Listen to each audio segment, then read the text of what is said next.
Biri var idi, biri yox idi. Keçmiş zamanlarda bir xan var idi.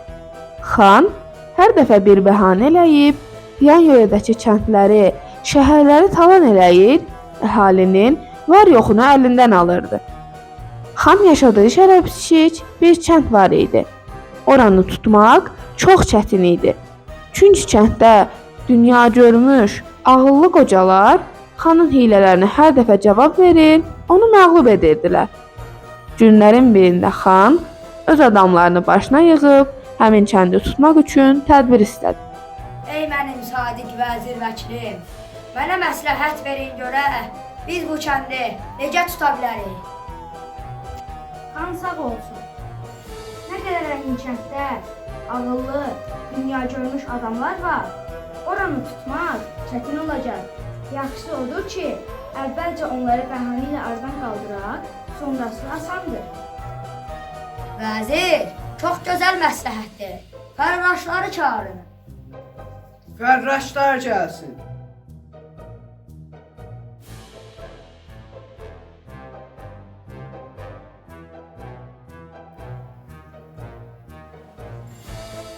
Nə qədər həmin kənddə ağıllı, dünya görmüş adamlar var, hamısını yığın, bura gətirin. Baş başa. Xanın adamları hamısı eyni vaxtda kəndə doluşub, hərəsi bir qocanın evinə getdilər. Onlar hiləyə əl atıb dedilər: Bizim xanımız bir məsələdə çətinliyə düşüb. Ümidinizə bağlayıb kömək istəyir. Deyir ki, bircə günlüyə mənim yanıma gəlib, mənə məsləhət versinlər.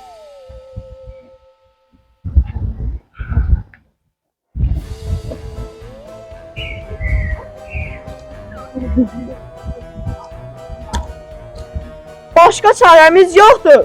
Xanın hüzuruna getməliyik. Qocalar yarı zor, yarı xoşalatsız qalıb xanın adamları ilə getdilər. Çapar gəlsin. Bax, bu almalardan birincisi 1 illik, ikincisi 2 illik, üçüncüsü isə 3 illikdir. Bu almaları həmin kəndə apar və əmr et ki, onların neçə illik olduqlarını tapsınlar. Sonra de ki, xan əmr eləyib ki, mənim yanıma gələn insan məndən böyük olmalı və onun yanında mənim ən sevdiyim heyvan olmalıdır. Baş üstə. Çapar atlanıb xanın tapşırığını vermək üçün həmin kəndə gəldi. Cəmaatı bazar meydanına yığıb əhvalatı söylədi.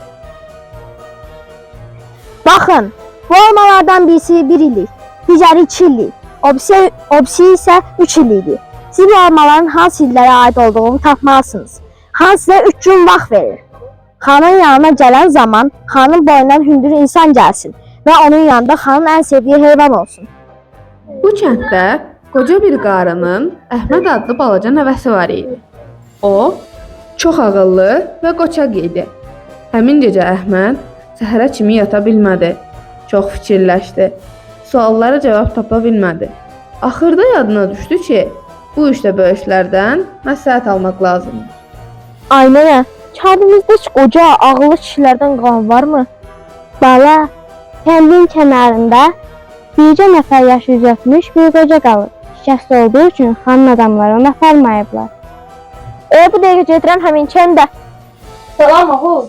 Salam baba, sənin bizə çox çətin işdə köməyin lazımdır. Oğul, məndən nə istəyirsən? Səndən istəyirəm ki, bizə xanın şərtlərində kömək edərsən. Xanın bizə 3 şərti var. Xanın birinci şərti belədir.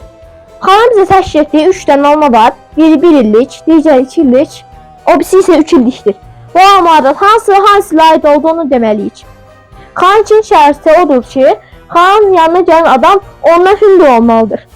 Xanın üçüncü şərti isə belədir ki, xanın yanına gələndə adam ən çox sevdiyi heyvan da gətirsin.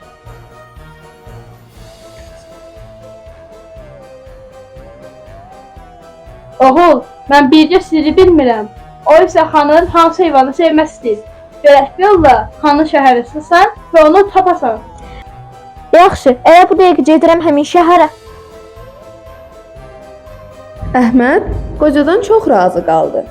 Evdən çıxıb getmək istəyəndə həyətdə bir qoca arvadın ocaq qalamaq üçün çör-çöp yığdığını gördü. Bu, qocanın bacısı idi. Qocanın bacısından başqa heç bir kəsi yox idi. Ayqar nənə, bu çöpü nə eləyirsən? Bala, odunumuz qurtarıb. Meşəyə odun yığmağa gedənimiz yoxdur. Ona görə çöp yığıram. Nənə, sən zəhmət etmə. Mən bu dəqiqə odun yığıb gətirərəm. Əhməd qarıdan balta və çatı istədi. Qarı gətirib verdi. Əhməd gedib meşədən bir yekə şələ odun qırdı. Çatı ilə bağlayıb qocaya gətirib verdi.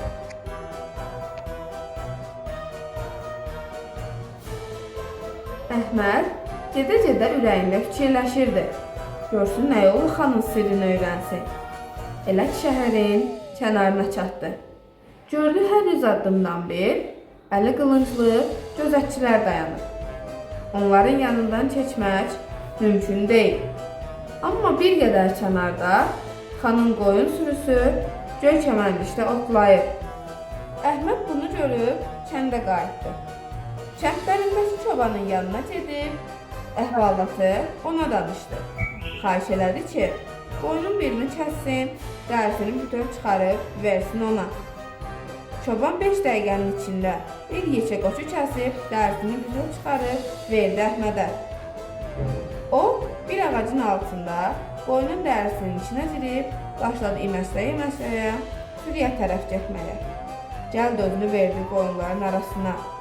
Gedib bir xeyli aralıda dəridən çıxdı. Dərini qatlayıb, düşdü yenə dəsmala. Əhməd baxıb gördü. Uzaqda sürünün çobanı göyərtin üstündə uzanıb, çoban bayatı çalır. Yanında da bir keçi var. Keçinin buynuzları, üst başı par-par parıldayır. Bir qədər yaxına gedib gördü, keçinin buynuzlarını qızıla tutublar. Boynuna qızıldan zınqırov taxıblar. Üstünə tilmədən şal salıblar. Daha nə başınız ağrıdım.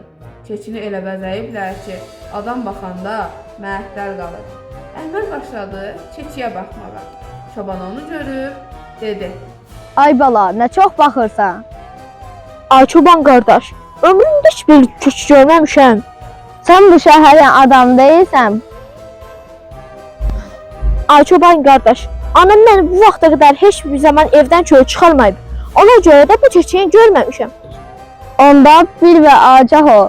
Bu xanın ən sevdiyi heyvandır. Xan keçini uşaqlıqdan çox xoşlayır. Buna görə də xan əmri ilə bu keçini belə bəzəyiblər. Əhməd bu xəbəri eşidəndə sevindiyindən bilmədi nə eləsin. Tez qayıtdı öz kəndlərinə. Gördü adamlar qalıblar əlləri qoyunlarında. Bilmirlər nə eləsinlər. Həmin gün xanın suallarına cavab verməsələr, kəndləri əldən çıxacaq. Camaat, mən hündür bir dəvə və keçi verin. Gedirəm xanın şəhərinə, kəndimizi xətadan qurtaracağam. Bala, xan səni görən kimi düşünəcək ki, yəqin bu kəndə bir adam tanımadılar ki, mənim yanıma uşaq-muşaq göndəriblər. Mən xandan qorxmuram. Siz mənim dediklərimi edin, dalaysız dişiniz yoxdur. Cəmaət gördü ki, başqa əlac yoxdur. Bir keçinin boğazına kəndir bağlayıb, ucunu verdilər Əhmədə. Əhməd almaları da götürüb, başladı xanın şəhərinə tərəf yol getməyə.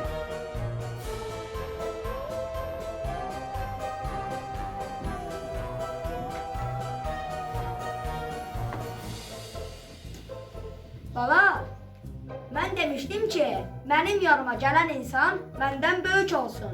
Sən ki məndən balacasan, Sağ olsun. Məgər görmürsünüz ki, mən dəvənin üstündə sizdən də hündürəm. Elə dediyinizdir də. bala, axı sən dəvədən düşsən, mənim dizimdən də aşağı olacaqsan. Mən niyə dəvədən düşüm ki, sizin dizinizdən də aşağı olun? Bala, yaxşı, almaların sirrini də görək. Xan sağ olsun.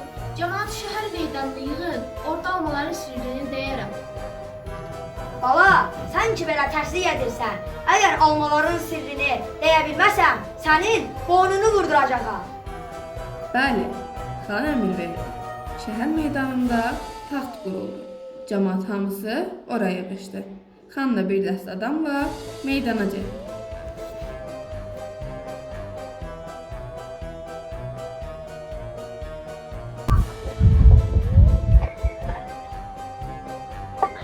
Bala, indi almaların sirrini də görək. Xan sağ olsun. Əgər mən almaların sirrini düzləyə bilsəm, onda bizim kəndimizin qocalarını azad edəcəksiniz və bir də kəndimizə toxunmayacaqsınız. Söz verirəm. Bu suyun dibinə çökmüş alma bu ilkidir. Bu ilki təzə olduğundan canı şirəldir və suyun dibinə çöküb. Suyun ortasındakı alma çiçəyin almadır. Canının şirəsini birazcık çəkdiyi üçün birazcık yüngülləşib və suyun ortasına çöküb. Bu suyun üstündəki alma isə 3 il bundan qabaqçı almadır. Suyunu tam çəkdiyi üçün kətisi əməlli yüngülləşib və suyun üstündədir.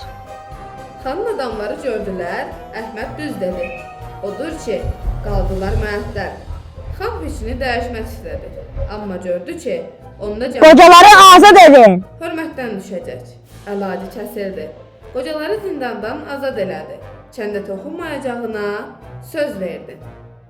Əhməd qocaları da götürüb öz kəndlərinə qayıtdı.